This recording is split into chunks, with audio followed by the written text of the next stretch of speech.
the true reason your restaurant faces such high rent. The family WhatsApp group lit up at 2:47 p.m. on a Tuesday.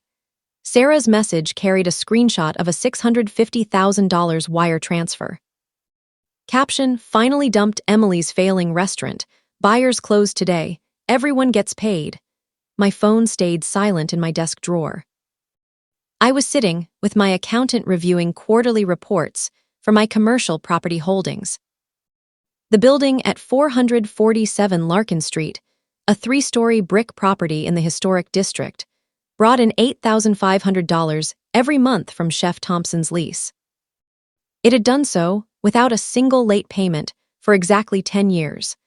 I didn't see the message until 6:30 p.m. By then, my parents had already sent deposits toward a luxury cruise in the Greek islands. My brother Ethan had put $15,000 down on a 32-foot yacht. Sarah had ordered a new electric SUV and booked 3 kitchen designers for her ongoing renovation. The money was divided within hours. $130,000 each to the parents, $130,000 to Ethan, $130,000 to Sarah, and the remaining $130,000 held for family projects, meaning whatever Sarah wanted. I stared at the screenshot for 3 full minutes. The transfer was real, routing numbers visible, timestamp clear. Someone had just paid Sarah $650,000 for a building she had no legal right to sell, no ownership of, and no authority to even list. My building, my deed, my tenant. On day 19 of their spending spree, the first crack appeared. Chef Thompson called Sarah's mobile directly. She had given the buyers her number as the property owner contact, standard procedure, except she wasn't the owner. Sarah sold medical devices for a living. She had no real estate license, no properties in her name, and apparently no idea what wire fraud actually meant. "Ms. Thompson," Chef Thompson's voice remained calm, only mildly confused. "This is Daniel Thompson from Iron and Time. Rent is due tomorrow, the 1st, as always, but I received a notice saying the building sold." The letter mentioned new owners, but said nothing about the lease transferring or changing terms. I just wanted to confirm directly. Sarah, standing in her newly renovated kitchen, marble counters installed 3 days earlier at $18,000, went rigid. "Who is this?" she asked. A long pause, the kind that happens when 2 people suddenly realize they are having entirely different conversations. "I'm your tenant," he said slowly, "at 447 Larkin Street. I've leased the first 2 floors for 10 years, from Emily Thompson. Is this not Emily?" She hung up. He called my parents immediately. Emergency family meeting. Ethan arrived in 20 minutes. "Some guy called about rent," Sarah said, voice unsteady. "Said he's been paying for 10 years, said Emily owns the building." "That's impossible," my mother replied. "Emily's restaurant failed." "We all know that. The place was going to auction," Ethan suggested. "She probably paid someone to prank you." "Emily has always been spiteful," my father added. "Ignore it, the sale closed." "You have the money." They ignored it. The next morning, Chef Thompson called again. Then his lawyer called. Then the buyer's lawyer. Then the title insurance company. The word fraud appeared in hour 72. I learned the details from my property manager, David Lee, who had worked with me across 9 buildings for 12 years. He called while I was screening tenant applications for a small office building I just bought in the financial district, my 9th property, acquired quietly like the rest. "Emily, did you sell 447 Larkin?" "No, someone impersonated me, sold it for $650,000. Buyers are threatening to sue everyone." Chef Thompson's attorney sent document demands. "The title company has started an investigation. This is federal wire fraud territory, Emily." I closed my laptop. "Who claimed to be me?" "Your sister, Sarah Thompson." She signed the documents, provided identification, and deposited the $650,003 weeks ago. The story really began 11 years earlier in my parents' living room. I was 26. I had saved for 3 years, worked 2 jobs, built credit, studied properties. I found 447 Larkin, a distressed estate sale, previous owner deceased, asking $380,000. I told the family I was making an offer. My father looked up from his newspaper. Real estate isn't for women like you, Emily. You'll be taken advantage of. You'll fail, my mother added. Find a reliable husband, that's real security. Sarah laughed. You owning a building, that's cute. I bought it alone. Spent $45,000 on renovations to the first 2 floors, all decisions mine. Found Chef Thompson through a commercial broker. Iron and Time opened 6 months later. Earned a major culinary award in year 3. Michelin consideration by year 7. For 10 years at every family gathering they asked about my restaurant. I never corrected them. When awards came, they called it luck with a tenant. When the building appreciated, they assumed I would sell before it all collapsed. I never mentioned the other 8 properties, office buildings, mixed-use developments, a quiet portfolio built carefully from that first purchase. They created their own story. I let them. Psychologists call it confirmation bias. They decided I was incapable, so every piece of evidence was filtered through that belief. Success became luck. Profit became temporary. Achievement became a countdown to failure. I kept a silent mental ledger of the costs. Year 3, Father suggested I sell at Thanksgiving before I lost everything. Cost, the dignity of explaining 10 years of disciplined investing.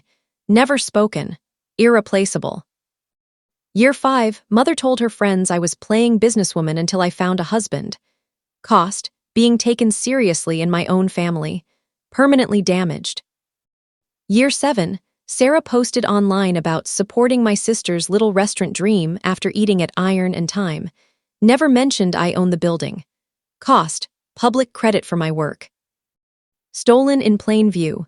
Year 9, Ethan asked to borrow for his failed startup. When I refused, he told everyone I was obsessed with my one property. Cost, trust, and honest relationships. Broken forever. Every gathering for 10 years. How's the restaurant? Asked with that tone that really meant, when will you finally fail so we can say we told you so? Cost, a family that celebrated my wins. Never existed, still mourned. The justice system moved with calm precision. Days 1-3, evidence collection. David assembled 847 pages. Deed in my name only, 11 years old. Lease agreements signed by me and Chef Thompson, renewed twice, valid until December 2028. Tax returns showing rental income to my LLC. Insurance in my name. Bank statements proving 120 consecutive $8,500 deposits. Days 4-7. My attorney Victoria Reyes and her fraud team reviewed everything. Your sister forged documents, impersonated you in a real estate transaction, and obtained $650,000 under false pretenses. Wire fraud, identity theft, real estate fraud. Federal charges are almost certain. Day 8. Police report filed, FBI fraud complaint submitted, civil suit initiated. Cease and desist letters sent to Sarah, parents, and Ethan. Buyers and title company notified. Days 9-21, FBI white-collar unit opened the case. Agent Laura Martinez confirmed my ownership through public records, verified the forged signatures, traced the wire transfer, interviewed the buyers, who believed they bought from the real owner. And took Chef Thompson's statement, 10 years of rent paid to me. Days 22-28. Sarah hired a lawyer, $15,000 retainer, borrowed, because she had already spent her share. Her defense, I verbally agreed to sell the building was a family asset. She acted in good faith. No contract, no email, no text, no writing existed to support any of it.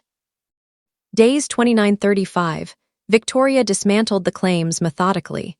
Original deed, sole ownership. LLC documents, no other members. Mortgage records, my name only. Renovation receipts paid from my accounts. 10 years of direct tenant correspondence. Each defense point collapsed. Days 36-42. Agent Martinez delivered a 127-page report to the U.S. Attorney's Office. Conclusion: Sarah Thompson committed wire fraud and identity theft to obtain $650,000 for property she did not own. Evidence conclusive. Prosecution recommended.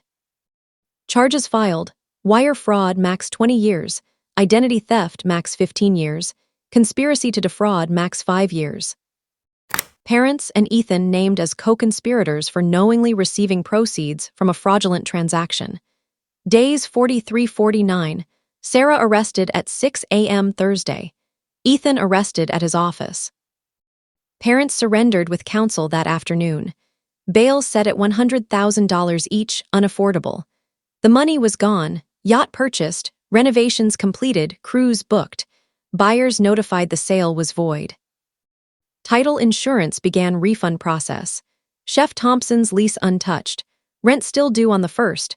Appeals filed and denied over the next 40 days. Evidence too strong. Bail remained unpaid. They stayed in custody awaiting trial. Consequences arrived in waves. Criminal: Sarah took a plea 10 years federal prison, full restitution. Ethan received 7 years. Parents got suspended sentences with 5 years probation, contingent on repayment. Civil: buyers sued for $650,000 plus damages. Liens placed on Sarah's house, Ethan's assets, parents' retirement accounts. Foreclosure, repossession, and asset seizure followed. Financial: Sarah's home lost to foreclosure. Ethan's yacht repossessed. Parents' retirement accounts drained. Cruise canceled. Deposits forfeited. Professional: Sarah fired from medical sales. Ethan's consulting business collapsed, clients fled. Social: local paper ran the story. Woman fraudulently sells sister's building for $650,000, faces federal charges. Online comment savage. Friends distanced themselves. Neighbors avoided them. Social life evaporated. I attended none of the hearings. Victoria handled everything. I continued managing my properties. Chef Thompson's rent arrived on the 1st of every month.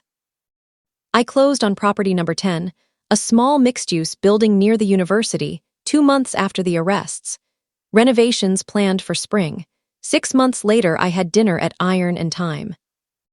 Chef Thompson invited me personally, a thank you for 10 years of stable partnership. The Michelin inspector had visited twice recently. The outlook was strong. Your sister really thought she could sell my lease out from under me, he said, shaking his head. 10 years of rent, Emily. How did she think that would work? I smiled. She thought the building was a failed restaurant, thought I was struggling, thought she was fixing a bad situation. He gestured around the dining room. But this place, this is your investment, your vision that made it possible. No, I said gently. This is your restaurant, your awards, your Michelin path. I just own the walls. He raised his glass. To 10 more years, we toasted. The wine was excellent European, the kind my parents used to buy when they could still afford it. My phone buzzed. Text from David. Property 11 offer accepted. Closes in 30 days. Historic building by the waterfront. Congratulations. I silenced the phone. Sarah's sentencing was next week. 10 years. My parents would probably attend. Ethan would serve first, minimum security, possible early release for good behavior. I would not be there. There was no need. The system worked exactly as designed. Evidence reviewed. Charges filed. Guilt established. Consequences delivered. Revenge is not anger. It is not dramatic. It is simply watching consequences unfold when someone tries to take what isn't theirs. They tried to sell my building. Instead, they sold their freedom. The restaurant hummed around me, servers moving smoothly, plates timed perfectly, Chef Thompson greeting regulars. 10 years of partnership built on one simple fact: I own the building. He runs the restaurant. Both of us succeed. My family could never accept that arrangement. They needed me to fail. When I refused to fail naturally, they tried to force it. The silent ledger closed with one last entry: family that chose fraud over pride. Cost: everything they had, everything they would ever have. Irrecoverable, account closed, balance 0. From the 11 properties I have built, my future continues. Thank you for watching my story. If you enjoyed it, Please subscribe and press the bell icon. Stay tuned for more real-life stories. Get more experiences.